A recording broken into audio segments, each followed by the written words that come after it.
আসসালামু আলাইকুম, সবাই কেমন আছো? আশা করি সবাই ভালো আছো। মাওয়া কিচেন উইথ ভিলেজ ফুডে সবাইকে স্বাগত জানাই। নতুন আরও একটি ভিডিও নিয়ে হাজির হয়েছি আমি মারিয়া। মাওয়া নামটা শুনলেই প্রথমে যে কথাটা মনে হয় সেটা হলো ইলিশ মাছ। তো আজকে আমি বানাবো মাওয়া ঘাটের ভাইরাল ইলিশ মাছের লেজা ভর্তা। তো এখানে লেজা ভর্তা বানানোর জন্য আমি নিচ্ছি ইলিশ মাছের লেজা।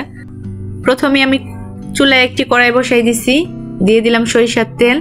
আর লেজা ভর্তাটা অবশ্যই সরিষার তেলে করতে হবে, নয়তো মজা লাগবে না, এটা সরিষার তেলে করতে হয়। তো আমি দিয়ে দিচ্ছি লেজা।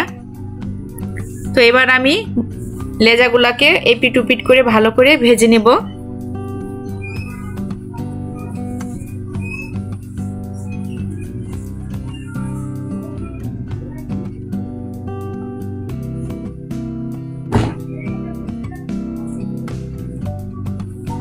আমার লেজগুলো ভাজা হয়ে গেছে, এবার আমি উঠিয়ে নেব।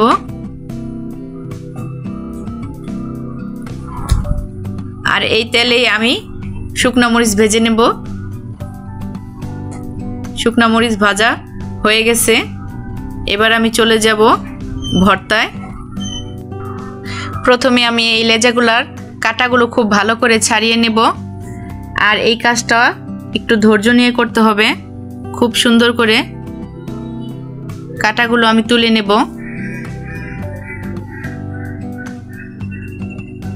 আমার কাঁটা ছাড়ানো হয়ে গেছে, এখন আমি পুরো ভর্তা বানানোর কাজে চলে যাব। দিয়ে দিচ্ছি আমি পেঁয়াজ কুচি 1 কাপ পরিমাণ। এখানে একটু পেঁয়াজটা বেশি দেওয়ার চেষ্টা করবেন, তাহলে খেতে মজা লাগবে। আর দিয়ে দেব আমি সামান্য পরিমাণে নুন, কারণ আমি মাছটা ভাজার সময় নুন দিছি।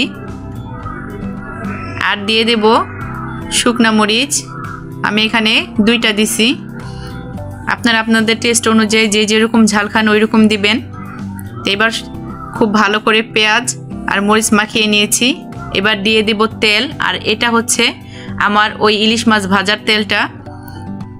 এবার আমি ভর্তাটা খুব ভালো করে মেখে নিব।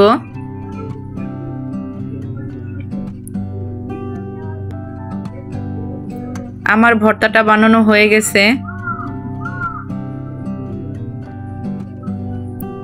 দেখেন কত সুন্দর হয়েছে ভর্তাটা। আর এই ভর্তাটা খেতেও খুব মজা লাগে।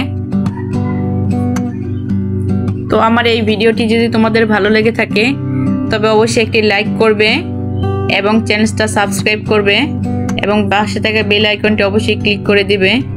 আজকে এই পর্যন্তই। সবাই ভালো থাকো, সুস্থ থাকো। আল্লাহ হাফেজ।